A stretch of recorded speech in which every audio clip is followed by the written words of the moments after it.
आपके गुरु जो है बागेश्वर धाम के प्रमुख धीरेन्द्र शास्त्री जी,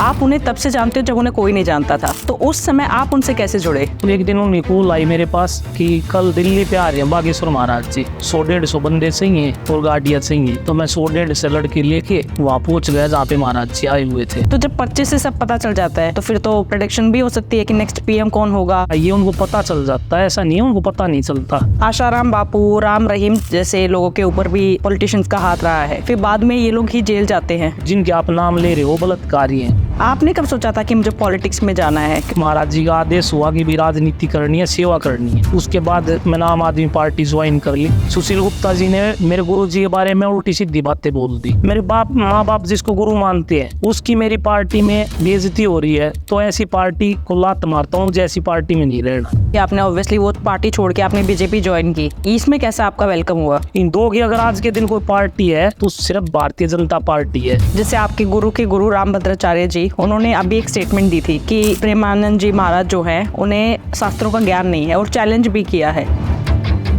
पॉलिटिशियन की कितनी सैलरी होती है? मैं कट्टर सनातनी हूँ, कट्टर हिंदू हूँ और हमेशा रहूँगा। जय माता दी। आज के जो हमारे गेस्ट हैं वो एक पॉलिटिशियन है। पॉलिटिशियन आप जब भी सोचते हैं आपके दिमाग में एक मैच्योर इंसान की इमेज आ जाती है। इसीलिए मैं किसी ऐसे पॉलिटिशियन से बात करना चाहती थी जो हमारी एज ग्रुप के हो, जिनकी आइडियोलॉजी औरों से अलग हो, सोचने का नज़रिया अलग हो। मेरे जो गेस्ट हैं वो हैं बीजेपी के नेता नवीन जून जी बहादुरगढ़ से। इनका जो नज़रिया है देश को लेके बहुत अलग है, बहुत कुछ जानने को मिला, क्योंकि हम हमेशा वही सुनते आए हैं जो बचपन से रिपीटेड भाषण और सब कुछ। लेकिन हमें यंग जनरेशन की पॉलिटिक्स में बहुत ज़रूरत है। मैं मानती हूँ कि हमें मैच्योर पॉलिटिशियंस भी चाहिए इतने बड़े बड़े फैसले लेने के लिए, लेकिन जो हमारे जैसे जब नेता पॉलिटिक्स में आते हैं तो हम उनसे ज़्यादा कनेक्ट करते हैं। तो ये पॉडकास्ट देखना तो बनता है, इसको मैक्सिमम देखिए, शेयर करिए। जय माता दी। स्टार्ट करते हैं।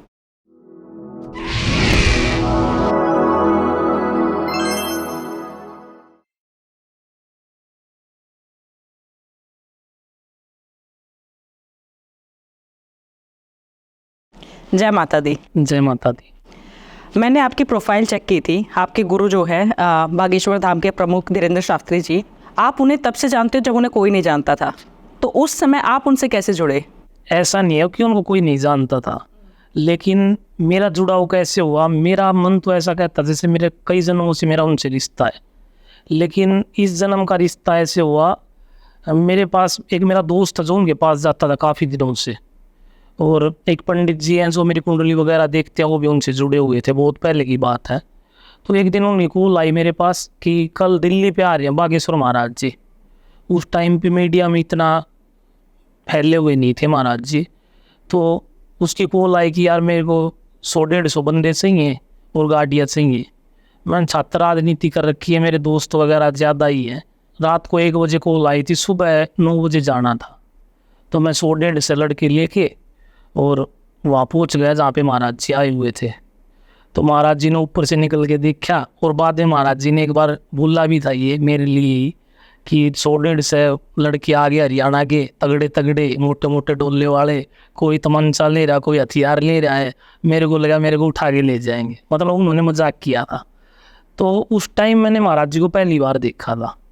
फिर महाराज जी से जैसे मेरी कोई बात नहीं हुई थी, राम राम वगैरह करके, मेरी दिलचस्पी थी नहीं इतनी महाराजों में, ना कोई इंटरेस्ट था। फिर धीरे धीरे टाइम निकलता गया, उनके बारे में चर्चा होती रहती थी। उसके बाद फिर एक बार ऐसा हुआ, मेरे दोस्त की कॉल आई मेरे पास कि यार महाराज जी ने ये बोला तेरे को दिक्कत होने वाली है। मगर यार मेरे बारे में क्यों बोला, ऐसा थोड़ी हो सकता है। कहता निमन तेरा फोटो दिखाया था, और उन्होंने बोला कि कोई विधायक है जो आपके काम धंधे में आपको दिक्कत करेगा, और विधायक का नाम भी बताया। विधायक का नाम तो बोल नहीं सकता हूँ। और उस टाइम पे उस विधायक से मेरी लगी हुई थी काम के रिलेटेड ही।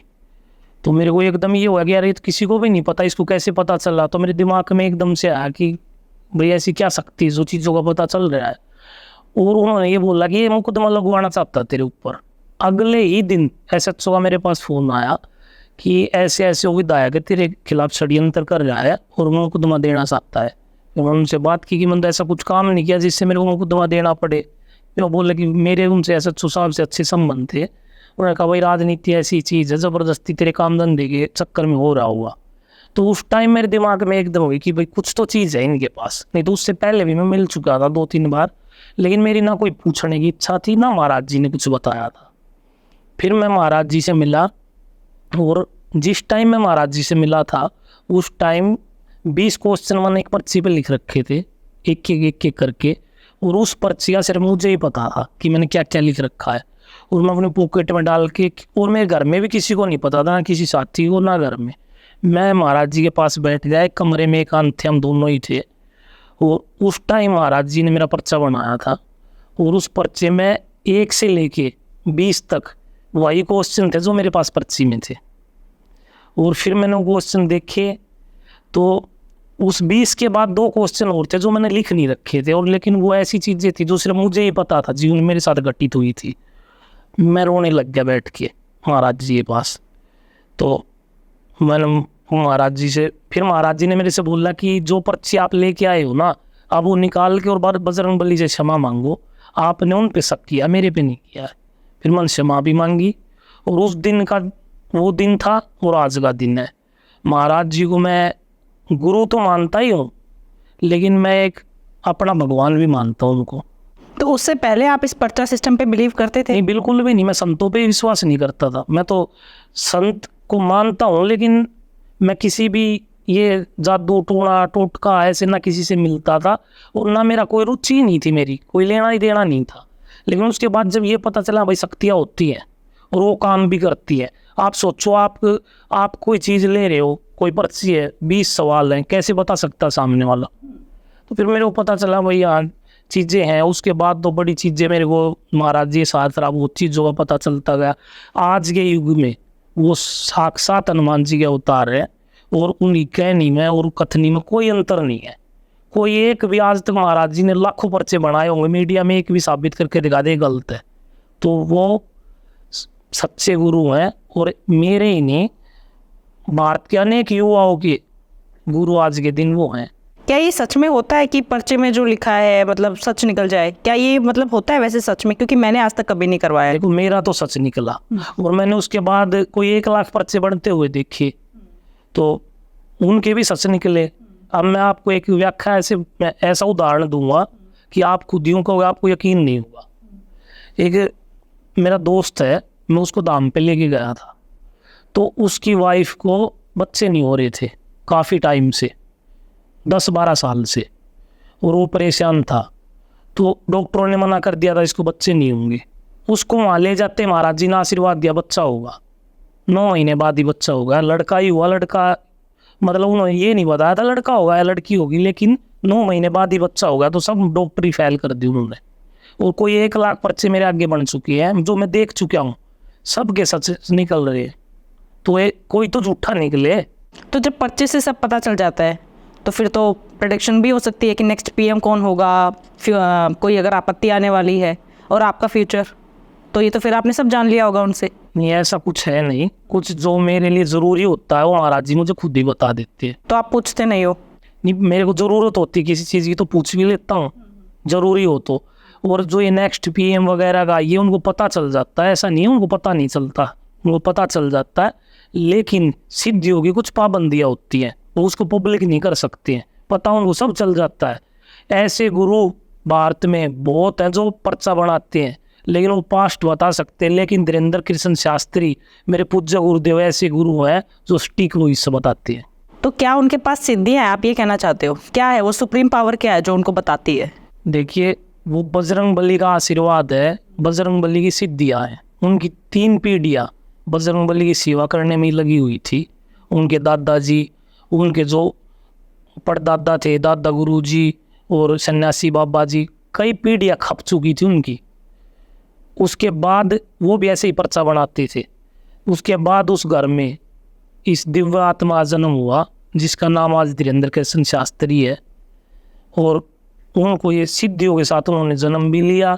और जो पारिवारिक चल रही थी इनकी, वो भी इनको मिली आशीर्वाद के रूप में। हनुमान जी की शक्तियाँ साक्षात, और वो काम करती है। वहाँ पता नहीं कितने पीड़ित व्यक्ति जाते हैं दुख दर्द लेके और हंसते हंसते आते हैं। अनेक लाखों लोगों को मैं देख चुका हूँ। मैंने एक चीज़ देखी है कि जितने भी पॉलिटिशियंस होते हैं, ऐसे अगर मैं नाम नहीं लूँगी, जैसे बट धीरेन्द्र शास्त्री जी की जैसे हम बात कर रहे हैं, तो जब इनकी कथा वगैरह होती है तो सारे पॉलिटिशियन जाते हैं। तो क्या ये एक वोट बैंक का जरिया है? क्योंकि अगर जाना ही है तो कभी कोई मैंने ओम शांति जैसे माउंट आबू में है, वहाँ कभी ऐसे पॉलिटिशियंस वगैरह हमने नहीं देखे। देखिए, कुछ लोग तो ऐसे जाते हैं जिनका दिल से महाराज जी से जुड़ा हुआ है, जो दिल से जुड़े हो उनसे, जैसे मनोज तिवारी जी हो, दिल से जुड़े हुए हैं, जाते हैं उनसे, बहुत पहले से जा रहे हैं। और कुछ ऐसे नेता भी हैं जो अपनी छवि बनाने के चक्कर में, क्योंकि जो दिखता वही बिकता है, ये हिंदुस्तान का नियम है, तो अपनी छवि चमकाने के लिए भी बहुत से लोग जाते हैं। लेकिन महाराज जी किसी भी राजनीतिक व्यक्ति को प्रमोट नहीं करते हैं, किसी को भी। आशाराम बापू, राम रहीम जैसे लोगों के ऊपर भी पॉलिटिशियंस का हाथ रहा है, फिर बाद में ये लोग ही जेल जाते हैं, तो ऐसा क्यों होता है? देखिए, जो जैसे कर्म करेगा वैसे भुगतने तो पड़ेंगे। मैं बाकी पॉलिटिशियन पार्टियों के बारे में इतना नहीं जानता हूँ, लेकिन बीजेपी का एक फॉर्मूला है, अगर आप सच्चे संत हो तो आपकी फुल मदद की जाएगी, हर तरीके से आपका साथ दिया जाएगा। लेकिन आपके अंदर एक भी कमी है, आप बलात्कारी हो, जिनके आप नाम ले रहे हो बलात्कारी हैं, तो उनको बख्शा बिल्कुल भी नहीं जाएगा। बीजेपी किसी की सपोर्ट नहीं करती है, सच्चे इंसान के साथ वो है, और जो सच्चा गुरु है उनकी सेवा भी करती है, मदद भी करती है। लेकिन जो समाज के लिए खतरनाक है उसको फिर जेल का रास्ता भी देखना पड़ता है। ये बीजेपी की पॉलिसी है। क्या आप भी अपनी पास्ट लाइफ जानना चाहते हैं? क्या आप भी जानना चाहते हैं कि क्या कर्म करके आए थे जिसकी वजह से ऐसी जिंदगी मिली है, अच्छी या बुरी? क्या आप भी अपने फ्यूचर को जानना चाहते हैं? आपकी लाइफ में जो भी प्रॉब्लम चल रही है, बहुत टाइम से किसी कंपेटिटिव एग्जाम की मेहनत कर रहे हैं बट उसमें सक्सेस नहीं मिल रही है, उसमें आपको जो अचीव करना चाहते हैं वो नहीं मिल रहे हैं, कोई बिजनेस आपने खोला था लेकिन वो बिजनेस वैसे का वैसा ठप हो गया है, शादी नहीं चल रही है, सोलमेट कौन है, कभी आया भी था लाइफ में या आना है, इन सारे सवालों के जवाब आपको आकाशिक रीडिंग में मिलेंगे। यस, मैं बात कर रही हूँ आकाशिक रीडिंग की। आकाशिक रीडिंग में बेसिकली होता क्या है? आकाशिक रीडिंग में आपकी सोल की जर्नी का पता चलता है, आपकी आत्मा क्या कर्म करके आई थी, जिसके बेसिस पे आपका फ्यूचर पता चलता है कि आपको क्या करना चाहिए, कौन सा बिजनेस आपके लिए सबसे बेस्ट है, कौन से बिजनेस में आपको तरक्की मिलेगी, आपका सोलमेट कौन है, कैसे पहचाने उसे, वो कैसा दिखता होगा। तो जब भी वो आपकी लाइफ में आए उसे जाने नहीं देना है, उसी से शादी करिए। किसी गलत इंसान से शादी करके जिंदगी भर मत पछताइएगा। अगर आप अपने किसी लव्ड वन से जो इस दुनिया में नहीं है, आप जानना चाहते हैं कि उनकी डेथ क्यों हुई, क्या उनकी कोई इच्छा थी, वो मुक्त हैं भी या नहीं भी, इन सारे सवालों का जवाब आपको सिर्फ और सिर्फ मेरे पास मिल सकता है। बहुत वास्ट एक्सपीरियंस के साथ मैं बात कर रही हूँ डॉक्टर ममता, जिसने आकाशिक रीडिंग को एक नई पहचान दी है, हर एक इंसान तक पहुंचाया है। तो अगर आपको भी अपना अपॉइंटमेंट चाहिए, आपको भी बुकिंग करनी है, तो आपको नीचे वेबसाइट दिख रही होगी, नंबर्स दिख रहे होंगे, आप कॉल कर सकते हैं, अपनी प्रॉब्लम बता सकते हैं। इसमें बच्चों की भी रीडिंग हो सकती है, बच्चों की भी रीडिंग की जाती है। अगर आपका बच्चे को कोई प्रॉब्लम है, ऑटिज्म से सर्वाइव कर रहा है, या क्यों है ऐसा वो बच्चा, क्या किस्मत, आपने क्या ऐसे दान पुण्य किए थे जिसकी वजह से आप इतने सौभाग्यवती हैं, जो भी आपके सवाल हैं वो उन सब सवालों के जवाब आपको आकाशिक रीडिंग में मिलेंगे। जय माता दी। आपने कब सोचा था कि मुझे पॉलिटिक्स में जाना है? क्योंकि आप इतनी यंग एज में मतलब पॉलिटिक्स में आ गए, तो था आपका बचपन से प्लान था या कुछ ऐसा हुआ लाइफ में कि जो इसने आपको अट्रैक्ट कर लिया? देखिए, मेरा कोई प्लान नहीं था पॉलिटिक्स में आने की, ना मेरी हैसियत थी। मैं एक गरीब परिवार में जन्म लिया था, मिडिल क्लास में। मेरे पिताजी फौज में थे और मेरी 6 बुआ हैं, हम 2 भाई हैं, और मतलब परिवार चलाना ही बड़ी बात है। तो मैंने कभी नहीं सोचा था मैं राजनीति में जाऊंगा, मेरी सोच ही नहीं थी। मेरी वो औकात साइकिल जीतनी थी, लेकिन भगवान ने इतना दिया मेरे से, आज मेरे पास किसी चीज़ की कमी नहीं है। मैंने अपनी मेहनत से खूब कमाया, माता पिता के आशीर्वाद से और माता रानी के आशीर्वाद से बहुत चीज़ें मिली मेरे को जीवन में। फिर मैं जब कॉलेज में गया तो उस टाइम पे मैंने छात्र राजनीति में अपने आप, मेरे कर्म थे, घुस गया मैं वहाँ उधर छात्र राजनीति की। उसके बाद फिर मैं जॉब लग गया, अपना काम धंधा करने लग गया। कभी नहीं सोचा राजनीति में जाऊँगा। मन में एक चीज़ थी कि सेवा करनी है, कैसे करनी है भगवान तू बता कैसे करवानी है, लेकिन सेवा करनी मन में ये था। क्योंकि वजह सिर्फ एक ही थी, मेरे गाँव से विधायक बनते आ रही हैं पिछले कई सालों से, और मेरे गांव में क्या हालात इतने बदतर हैं, 14 घंटे लाइट रहती है, आज के दिन बारिश होती गोड्डा गोड्डा पानी खड़ा रहा है, लड़कियों का जो स्कूल है वो डूबने के कगार पे है, एक भी सड़क नहीं बन रखी है, व्यवस्था जीरो है। तो मन में ये उचंग रहती थी कि मेरे गांव के विधायक होने के बाद भी काम नहीं हो रहा है, तो ऐसा क्यों है।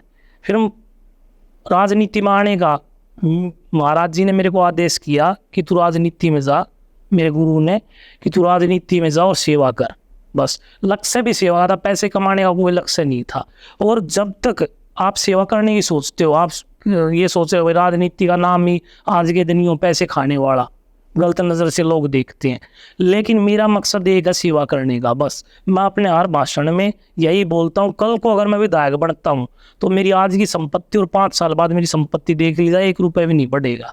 जो मेरा काम करता हूँ मैं उसी का पैसा चाहिए। और राजनीति में आने का कारण भी यही है कि आदमी अपने पास से कितना कर सकता। जब तक आप किसी पद पे नहीं हो, आपकी ना तो कोई सुनवाई है और आप किस किस की सेवा कर सकते हो, कर ही नहीं सकते हो। आप जो मैं कमा रहा था वो मैंने लगा दिया, अब मैंने और कमा के फिर जनता पे लगाना पड़ेगा, क्योंकि मेरा लक्ष्य तो सेवा करने का है। तो मैं करता भी हूँ जितनी मेरे से बनती है। अब तक क्या जर्नी रही आपकी? चैलेंजिंग थी? बहुत ज़्यादा। कैसे? पहले मैंने आम आदमी पार्टी ज्वाइन कर ली थी। शुरू से मैं अपनी जर्नी बताता हूँ आपको। 2012-13 में कुलवंत राणा जी रिठाड़ा विधानसभा से मेरी रिश्तेदारी में ही है, उनके साथ राजनीति की शुरुआत की थी। भारतीय जनता पार्टी से थे वो।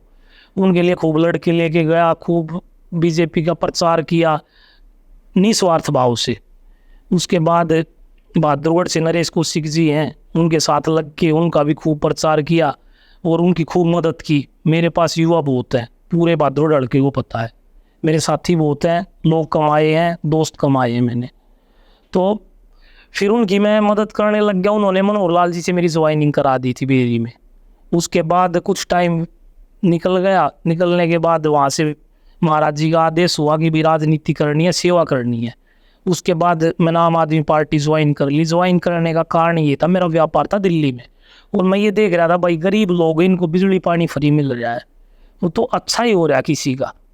लेकिन फिर मैं पार्टी जब ज्वाइन करी उसके बाद मेरे को उनकी पॉलिसियों का पता चला कि भाई ये तो हिंदू विरोधी हैं, धर्म विरोधी हैं, संत विरोधी हैं, हिंदुओं से कटते हैं। आम इंसान की इतनी ताकत नहीं तो केजरीवाल से जाके मिल ले। मैं उस पार्टी में अध्यक्ष रह चुका हूँ। उसके बाद भी मेरे को डायरेक्ट मिलने के लिए 1 हफ्ते की वेटिंग होती थी और उसमें भी कई नेता टांग अड़ा देते थे कि भाई इसको नहीं मिलने देना। तो वो तो नरेंद्र मोदी जी से जो देश के प्रधानमंत्री मिलना आसान है, केजरीवाल जी से मिलना मुश्किल है। तो अंदर ही अंदर मेरे को चीज़ें खाने लग गई थी। लेकिन मेरे मन में यूँ था भाई सेवा करनी है तो करता रहा। फिर टाइम ऐसा आता चला गया कि भाई चुनाव पास में आ गया, बहुत पैसा भी खर्च हुआ, क्योंकि बिना पैसे की राजनीति नहीं कर सकते हो आप, बहुत पैसा खर्च होता है। वो पैसा खर्च होता गया, टाइम निकलता गया। उसके बाद हमारी पार्टी के प्रदेश अध्यक्ष थे आम आदमी पार्टी के सुशील गुप्ता जी, मेरे पूज्य गुरुदेव कथा करने के लिए गए थे। नवीन जिंदल जी कथा करी थी कुरुक्षेत्र में। उन्होंने सुशील गुप्ता जी ने मेरे गुरु जी के बारे में उल्टी सीधी बातें बोल दी, धर्म विरोधी संत विरोधी बातें की, उनके पूज्य पिताजी के बारे में बातें की। तो मेरे दिल को इतना आघात पहुंचा, मेरे अंदर अंदर टूटने लग गया कि जैसे संत जिनकी मैं पूजा करता हूँ, मेरे घर में जिसकी पूजा आरती होती है, मेरे माँ बाप जिसको गुरु मानते हैं, उसकी मेरी पार्टी में बिना बात से बेइज्जती हो रही है। तो ऐसी पार्टी को लात मारता हूँ, जैसी पार्टी में नहीं रहना है। मैं उस टाइम पे आम आदमी पार्टी का घोषित उम्मीदवार था, अध्यक्ष था। दोनों चीज़ों को ठुकरा के 5 साल मेहनत करके बड़ी छाती चाहिए, उनको लात मार के मैं आया था। और क्या बीजेपी में कैसा रहा आपका? जब बीजेपी आपने ऑब्वियसली वो पार्टी छोड़ के आपने बीजेपी ज्वाइन की, तो इसमें कैसा आपका वेलकम हुआ? देखिए बीजेपी की पॉलिसी अच्छी है। ये एक तो युवाओं का साथ देती है, संतों की सुनती भी है, संतों के लिए करती भी, हिंदुत्व की बात करती है। हिंदुओं की अगर आज के दिन कोई पार्टी है तो सिर्फ भारतीय जनता पार्टी है। अगर मोदी जी देश के प्रधानमंत्री नहीं बनते तो आज के दिन हमारा देश फिर से गुलाम होना था। तो इस पार्टी में इज्जत मिली, लेकिन मैं किसी की कामना करके नहीं आया था, निस्वार्थ भाव से। आदरणीय मनोहर लाल जी ने मेरी ज्वाइनिंग कराई थी, उनसे ज्वाइन होके आया हूँ। पद की लालसा नहीं थी। जब मैं एक एमएलए की टिकट ठुकरा के और अध्यक्ष का पद ठुकरा के आ रहा हूँ तो लालसा बिल्कुल नहीं थी, लेकिन मन में एक चीज़ थी कि भाई लड़के की सेवा करनी है। भारतीय जनता पार्टी अगर मेरे को टिकट देगी तो ज़ोर शोर से लड़ूंगा और इस लड़के की सेवा करूँगा। किसी वजह से मेरी टिकट कट गई, पार्टी ने कुछ सोच के काटी होगी। क्या बिना पैसे के पॉलिटिक्स में आया जा सकता है? आया जा सकता है, लेकिन टिका नहीं जा सकता। क्यों? क्योंकि बिना पैसे आप कुछ कर ही नहीं सकते हो। हरियाणा की राजनीति की तो बताऊं तो चंदे इतने देने पड़ जाते हैं, आप कहीं 5,000 रुपये दोगे तो यूं सोचेंगे ये कुछ दिया ही नहीं। और फिर मन की इच्छा होती है भाई लोगों की सेवा करना। सरकार से जब तक आप किसी पद पे नहीं हो, आपको कोई गारंटी नहीं मिलती, कोई पैसा नहीं मिलता, घर से तो लगाने पड़ेंगे। अगर आपके मन में सेवा करनी है तो आप पैसा तो लगाना पड़ेगा। अब जैसे मैं तीर्थ यात्राएं कराता हूँ तो खर्चे से ही तो होंगी, क्या गवर्नमेंट थोड़ी मुझे पैसे देगी। मैंने ब्लड टेस्ट के लिए एक सेंटर लगाया था बहादुरगढ़ में, जहाँ 70,000 से ज़्यादा लोगों ने ब्लड टेस्ट करवाया। तो सरकार ने पैसे थोड़ी दिए, मैंने खुद ही तो लगाए। तो पैसा तो लगाना पड़ेगा आपको, पैसा नहीं लगाओगे तो मेरा मानना नहीं आप राजनीति कर सकते हो। पार्टी बदलने से कितना फ़ायदा होता है? क्योंकि जैसे हम देखते हैं कि लास्ट मोमेंट पे लोग पार्टी बदल लेते हैं, जो इसमें जिसका परिणाम भारी होता है उस तरफ डाइवर्ट हो जाते हैं। तो कितना फ़ायदा होता है और कितना नुकसान होता है इससे? देखिए, अगर राजनीतिक दृष्टि से देखें तो नुकसान होता है। ओके। नुकसान ये मेरे को तो हुआ है, जैसे मैं एक विधायक की टिकट छूट गया हूँ, एक राष्ट्रीय पार्टी की टिकट छूट गया हूँ, एक पद को लात मार के आया हूँ, तो मेरा तो नुकसान ही हुआ ना राजनीतिक दृष्टि से। लेकिन मेरे मन को शांति मिली कि मैं ऐसी पार्टी में हूँ जो सनातन के लिए काम करती है, देश के लिए काम करती है, देश के लिए जीतती है और देश के लिए मरती है। माननीय प्रधानमंत्री नरेंद्र मोदी जी देश के लिए काम करते, क्या उनको बच्चे हैं?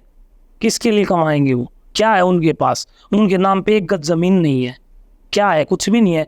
और दूसरा उदाहरण मैं आपको देता हूँ, माननीय मनोहर लाल जी जो हरियाणा के मुख्यमंत्री रह चुके हैं और आज के दिन एक पैसा भी उनके पास नहीं है, जो संपत्ति थी वो भी उन्होंने दान कर दी। और किस पार्टी में ऐसे व्यक्ति हैं बताए आप? जब वो सीएम हाउस गए थे, पूरा हरियाणा का वहाँ एक अटैची लेके गए थे, और जिस दिन उन्होंने सीएम हाउस छोड़ा एक अटैची लेके वापिस आ गए, और जो खुद की संपत्ति थी वो भी आज उन्होंने देश के लिए दान कर दी। आप सोच लीजिए, कोई ऐसा नेता है या किसी पार्टी में बीजेपी को छोड़ गया, कोई किसी पार्टी में ऐसा नेता है जो खुद ही संपत्ति दान कर दे? इन परंपरा चलती आ रही है, उड्डा होगी चौटाला होगी। देख लो, संपत्ति छोड़ो, गुड़गांव, आप गुड़गांव से हो, पूरा गुड़गांव खा गए हो, केस चल रहे हैं उनके ऊपर आज भी।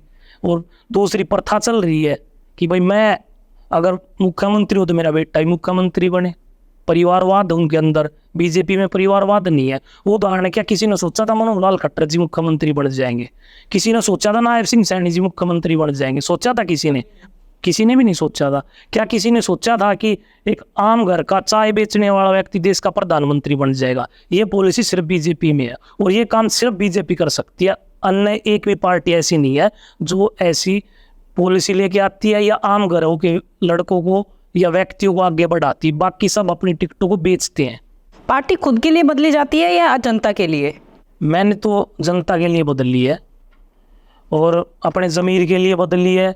जहाँ मेरा मन अंदर अंदर घुट रहा था, जिस पार्टी में रह के अपने आप को दबा हुआ महसूस कर रहा था, मैं हिंदुत्व के लिए बात तक नहीं कर सकता था। मेरे को लगाम लगा दी जाती थी कि तू हिंदुत्व के लिए बात नहीं करेगा, ज़बरदस्ती फिर भी मैं ऊपर होके बोलता था। मैंने उस टाइम भी हिंदुत्व की बात उठाई, संतों की बात उठाई। हमेशा मेरी प्रोफाइल पे आप देख लेना, मैं किसी से नहीं दबा, क्योंकि मेरे अंदर जो था वो मैंने निकालना था हमेशा। मैं कट्टर सनातनी हूँ, कट्टर हिंदू हूँ और हमेशा रहूँगा। आपकी क्या आइडियोलॉजी है? अगर आप एमएलए विधायक बनते हैं तो क्या क्या आइडियोलॉजी है, क्या करेंगे आप? मेरी जनता की सेवा करने का लक्ष्य है और वही सर्वप्रथम रहेगा। मेरे को ये राजनीति नहीं करनी कल को मेरे बच्चे भी एमएलए बन जाएं या मैं इतनी संपत्ति की इकट्ठी कर लूँ कि भाई पहले वाले विधायक के पास 100 करोड़ रुपए तो मेरे पास 200 करोड़ होंगे। मेरे पास वो नहीं है। मन अपने हल्के की सेवा करनी है, अच्छे रोड बनाने हैं, बेरोजगार जितने बेरोजगार है उनको रोजगार देना। और ये नवीन जून की गारंटी है, जिस दिन मैं पद पे आ, जिस दिन मैं विधायक बना, हल्के में एक भी बेरोजगार नहीं रहेगा, एक भी रोड टूटा हुआ नहीं होगा। ये नवीन जून की गारंटी है। जो मैंने देखा है अपनी इंडियन पॉलिटिक्स में कि यंग जनरेशन बहुत कम आना चाहती है पॉलिटिक्स में, ऐसा क्यों है? देश में एक प्रथा चल रही है परिवारवाद की। सब युवाओं को, आम घरों के लड़कों को ये पता है विधायक का बेटा ही विधायक बनना है, इसलिए युवा आगे नहीं आ रहे हैं। लेकिन जब से भारतीय जनता पार्टी की सरकार आई है तब से आम घरों के लड़के, आम युवा राजनीति में आगे बढ़ रहे हैं। उदाहरण बहुत ज़्यादा हैं, जैसे कि मनोहर लाल खट्टर जी, नायब सिंह सैनी जी, और भी बतेरे हैं। आप हरियाणा के देख लो कितने आगे बढ़े हैं, जिनको राजनीति में कोई जानता ही नहीं था। एक पॉलिटिशियन की कितनी सैलरी होती है? जितना मुझे पता है पॉलिटिशियन की तो अब अलग अलग पोस्ट होती है। जैसे विधायक है, विधायक की 60,000 के करीब सैलरी होती है, फिर भत्ता वत्ता मिला के 1.5-2 लाख रुपए हो जाती हैं। रेड मूवी आपने देखी होगी, तो रेड जैसी मूवीज जो हैं ये सिर्फ पॉलिटिशियंस के ऊपर ही क्यों आ रही हैं?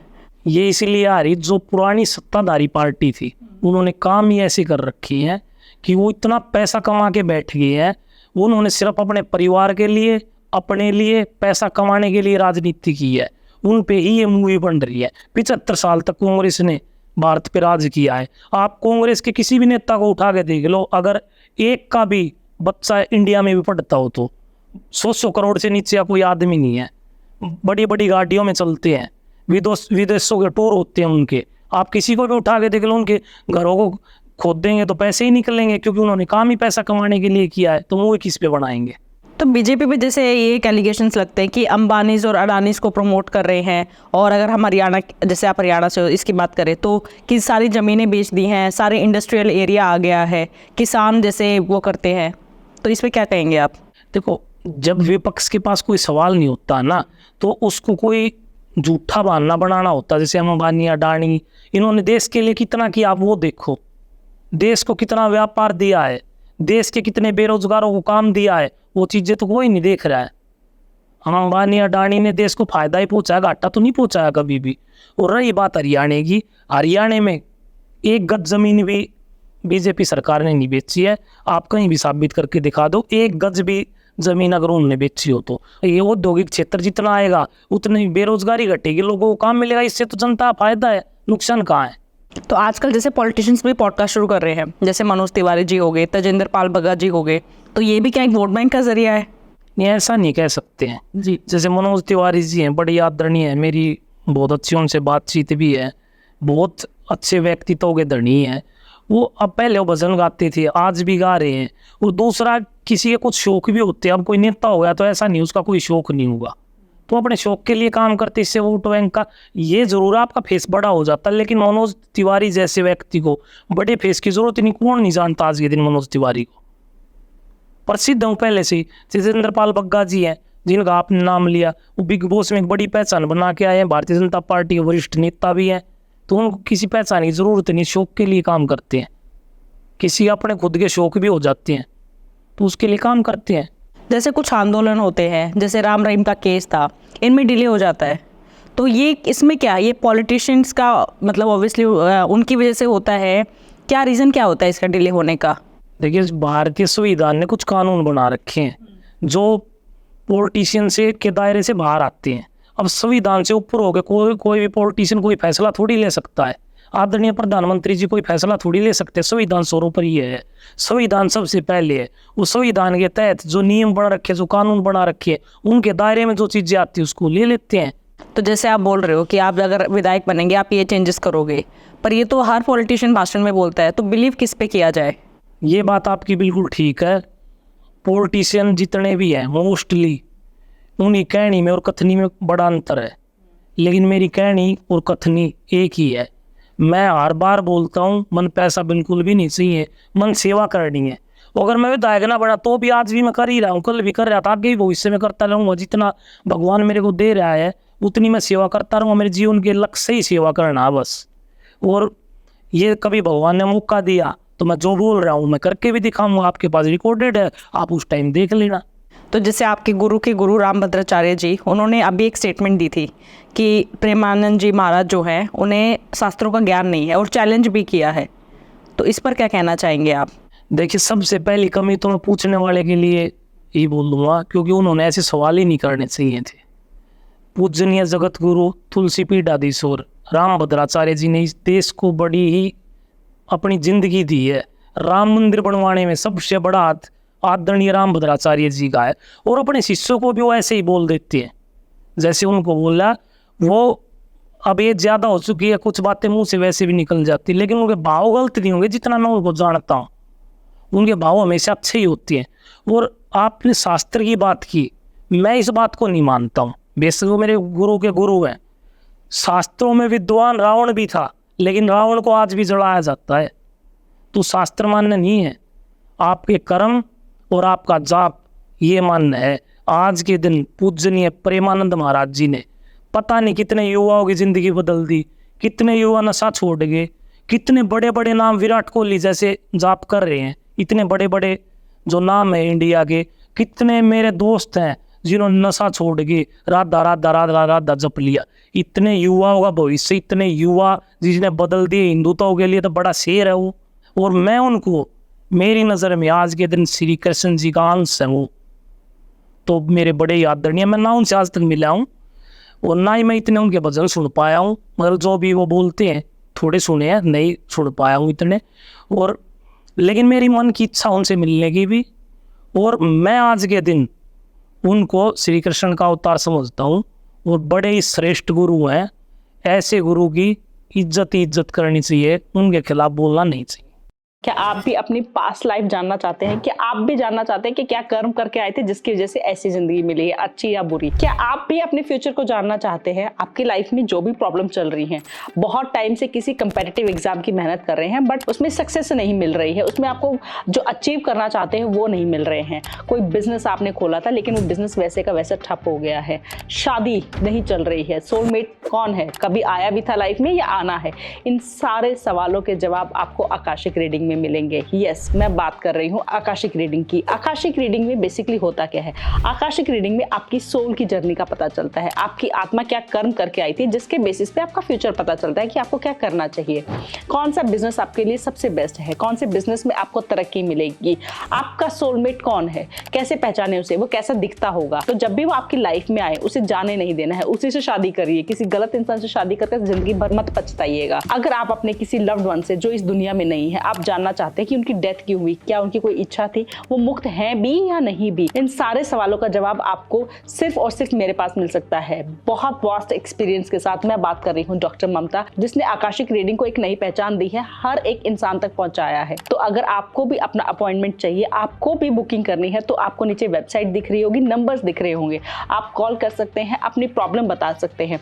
इसमें बच्चों की भी रीडिंग हो सकती है, बच्चों की भी रीडिंग की जाती है। अगर आपका बच्चे को कोई प्रॉब्लम है, ऑटिज्म से सर्वाइव कर रहा है या क्यों है ऐसा वो बच्चा, क्या किस्मत की आपने क्या ऐसे दान पुण्य किए थे जिसकी वजह से आप इतने सौभाग्यवती हैं, जो भी आपके सवाल हैं वो उन सब सवालों के जवाब आपको आकाशिक रीडिंग में मिलेंगे। जय माता दी। आपको क्या लगता है आप पार्टी का फ्यूचर है इसमें, हरियाणा में? मुझे नहीं लगता फ्यूचर है। क्यों? जब हमारे जैसे मेहनती युवा जिन्होंने नाम उठाया था आम आदमी पार्टी का, आप कहीं भी जाके पूछ सकते हो, जिन्होंने पूरे प्रदेश में इतना नाम उठा दिया, इतनी बड़ी बड़ी रैलियां मैंने उनकी की, आने वाले 20 साल में भी हरियाणा में कोई करके दिखा दे। एक एक गांव में, एक एक घर में मैंने उनके लिए प्रचार किया था, अपने दम पे उनका नाम उठा रखा था। तो जब ऐसे युवा को, ऐसे मेहनती लड़के को संभाल के नहीं रख पाए तो कहाँ से फ्यूचर होगा। जब मैंने आम आदमी पार्टी ज्वाइन की थी उस टाइम पे लोग मजाक बनाते थे, कुछ मेरे ऐसे दोस्त भी, गद्दार दोस्त भी थे जो मेरे साथ थे ज्वाइनिंग में और फिर बाद में छोड़ के भाग गए मेरे को, जिन्होंने धोखा भी दिया, बड़ा कई बार दर्द भी होता था। क्योंकि लेकिन राजनीति में आने के बाद जब आप संघर्ष करते हो पता चलता आपके साथ कौन है कौन नहीं है। कुछ घटिया दोस्त थे जिन्होंने झूठ की चीज़ें बनाई, मेरे साथ खड़े हो गए, ज्वाइनिंग की, फिर मुझे अकेला छोड़ के भाग गए। लेकिन कुछ इतने सच्चे दोस्त भी थे मेरे जो मेरे साथ खड़े रहे हमेशा के लिए। वो सच्चे दोस्तों के लिए नवीन जून का एक एक खून का कतरा हमेशा उनके लिए है। और मैंने मनोहर लाल जी से कभी कुछ चीज़ नहीं मांगी है, मुख्यमंत्री जी से कोई चीज़ नहीं मांगी है अपने लिए मैं। लेकिन मैंने मुख्यमंत्री जी से ये बोल रहा था कि जी मेरे को अपना पर्सनल एक भी काम नहीं चाहिए, लेकिन मेरे साथ जो मेरे भाई जुड़े हुए हैं वो मेरे लिए समर्पित है, मेरे सुख दुख के साथी रहे हैं, उनका कोई सामाजिक काम होगा तो वो आपको करना पड़ेगा। उन्होंने मेरे को यस भी बोला था, वो भी रहे हैं, करवा भी रहा हूँ। और जो गद्दार दोस्त हैं वो भाग के आज गए हैं, ठीक है, उनको ऐसी लात लगनी है जो मेरे पास कोई और मारेगा, लगी भी है, उदाहरण भी है। तो धोखेबाज इंसान भी बहुत मिले जीवन में।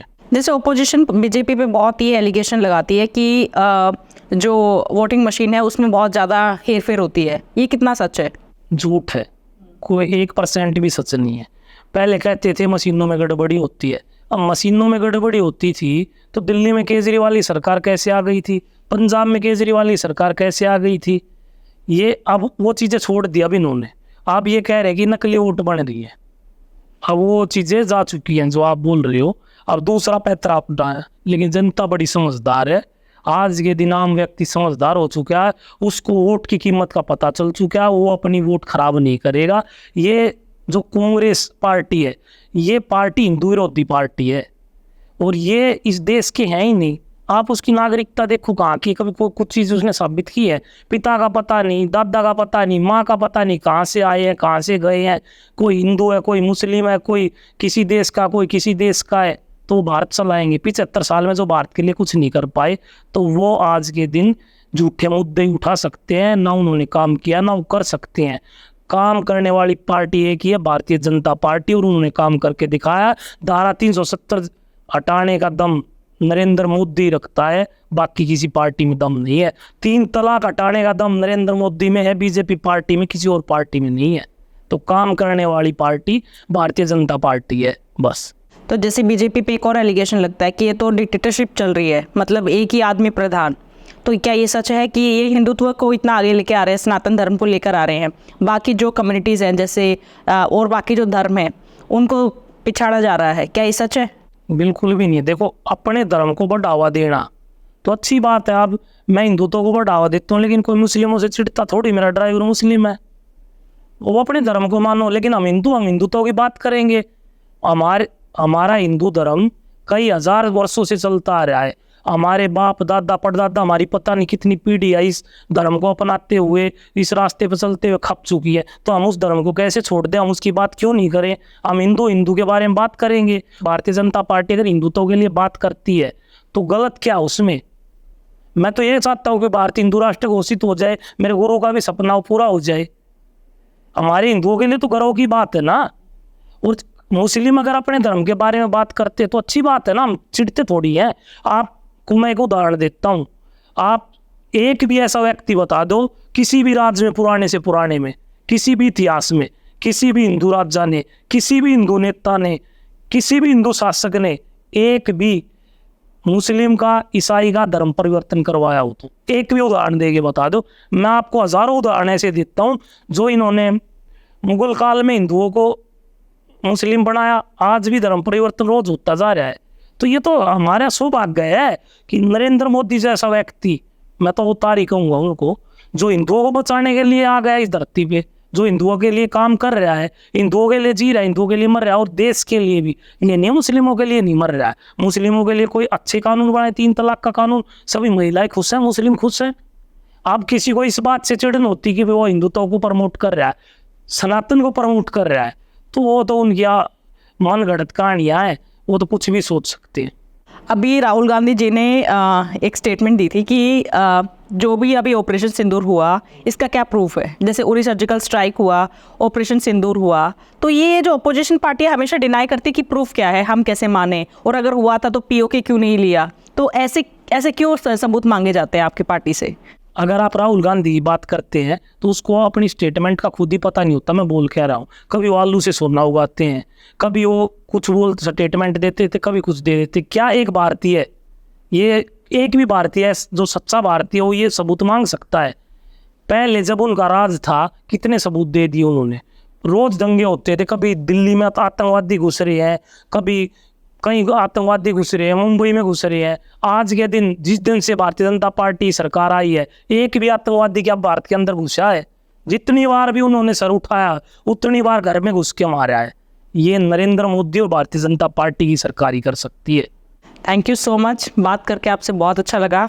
मैं खुद आपको सपोर्ट करती हूँ जी, थैंक यू सो मच। जनता भी आपके अगर कोई क्वेश्चन है तो प्लीज़ आप कमेंट्स में पूछ सकते हैं। जय माता दी। जय माता। जय हिंद। आपको कैसा लगा ये पॉडकास्ट ज़रूर कमेंट्स में बताइएगा। जय हिंद।